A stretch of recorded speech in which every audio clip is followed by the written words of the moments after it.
Good morning మిత్రులారా, మరొక కొత్త అంశంతో మీ ముందుకు. ఏంటనంటే మన 2026 సంవత్సరంలో జరగబోయేటటువంటి క్రీడలేంటి, వాటి వేదికలేంటి, ఆ తేదీలేంటి, ఖచ్చితంగా 1 మార్కు, 2 మార్క్స్, 3 మార్క్స్ చేసేటటువంటి అంశాలు ఇవన్నీ మిత్రులారా.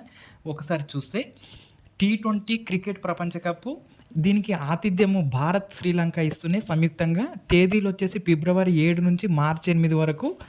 ఇక్కడ మన భారతదేశ T20 captain Suryakumar Yadav, India మనకు 2024లో T20 వరల్డ్ కప్ గెలిచింది. 2024లో మనకు T20 వరల్డ్ కప్ గెలిచింది కాబట్టి ఇండియా అనేది డిఫెండింగ్ ఛాంపియన్గా బరిలోకి దిగబోతూ ఉంది.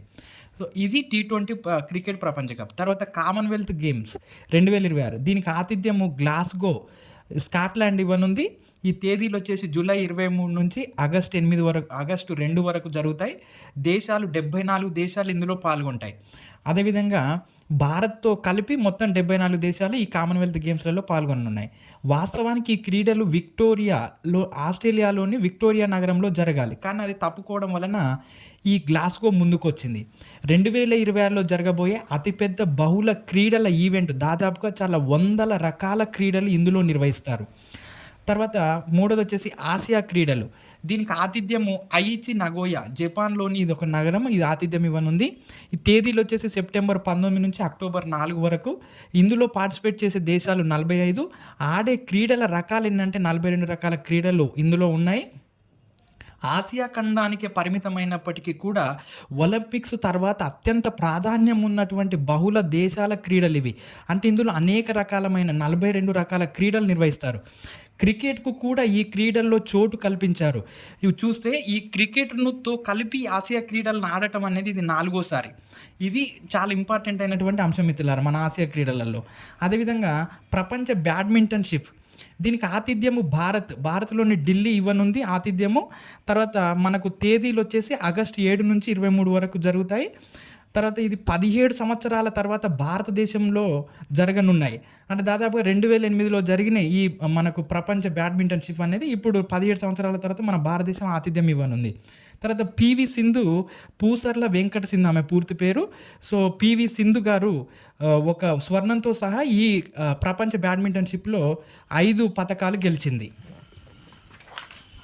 తర్వాత చూస్తే మనకు హాకీ ప్రపంచ కప్, దీనికి ఆతిథ్యము నెదర్లాండ్స్, బెల్జియం, ఈ 2 దేశాలు కూడా సంయుక్తంగా ఆతిథ్యం ఇవ్వనున్నాయి. తేదీలు వచ్చేసి ఆగస్టు 14 నుంచి 30 వరకు. ఇందులో పాల్గొనేటటువంటి జట్లు 16 జట్లు భారత్తో సహా. తర్వాత 2025 ఆసియా కప్ నెగ్గడం ద్వారా భారత జట్టు ఈ ప్రపంచ హాకీకి అర్హతను సాధించింది. తర్వాత టెన్నిస్ 2026, ఇందులో 4 రకాల గ్రాండ్ స్లామ్లు ఉన్నాయి మిత్రులారా. అది చూస్తే ఆస్ట్రేలియా ఓపెన్ అనేది జనవరి 12 నుంచి ఫిబ్రవరి 1, ఫ్రెంచ్ ఓపెన్ అనేది మే జూన్లో జరుగుతుంది, వింబుల్డన్ అనేది జూన్ జూలైలో జరుగుతుంది, US open, United states open అనేది ఆగస్టు సెప్టెంబర్లో జరుగుతుంది. ఇది మనకు టెన్నిస్ గురించి సంబంధించి. దీని పూర్తి సమాచారం మరొక వీడియోలో మీకు అందిస్తాను మిత్రులారా, ఎవరు ఎన్ని గెలిచారు ఏంటి విషయం అనేది. తర్వాత మనకు ఫుట్బాల్ ప్రపంచ కప్, దీనికి ఆతిథ్యము అమెరికా, కెనడా, మెక్సికో ఇస్తున్నాయి. తేదీలు వచ్చేసి నిర్వహించబడే తేదీలు వచ్చేసి జూన్ 11 నుంచి జూలై 19. చరిత్రలో తొలిసారి 48 జట్లతో టోర్నీ జరగనుంది. ఇంతవరకు కూడా 32 జట్లు ఈ ఎక్కడ ఫుట్బాల్ ప్రపంచ కప్లో ఉండేవి, కానీ ఇప్పుడు ఈసారి 16 జట్లను పెంచారు. మొత్తంగా 48 జట్లు ఫుట్బాల్ ప్రపంచ కప్ను ఆడనున్నాయి. ప్రపంచవ్యాప్తంగా అత్యధిక అభిమానులను కలిగినటువంటి క్రీడ ఏంటి అని అంటే ఫుట్బాల్. సో ఫైనల్ అమెరికాలో జరుగుతుంది. మొత్తం మ్యాచ్లు 104 మ్యాచ్లు ఆడతారు. భారత్ ఈ టోర్నీలో లేదు, ఎందుకనంటే మన భారత జట్టు ఫుట్బాల్కి అర్హత సాధించలేకపోయింది. కాబట్టి మనకు ఈ ఫుట్బాల్ ప్రపంచ కప్కు భారత్ ఆడటం లేదు. సో మిత్రులారా, ఇలాంటి కరెంట్ అఫైర్స్తో కూడినటువంటి అంశాలు మీకు మరెన్నో అందిస్తూనే ఉంటాను. మన ఛానల్ను లైక్ చేయండి, సబ్స్క్రైబ్ చేయండి, షేర్ చేయండి మిత్రులారా, మర్చిపోకుండా.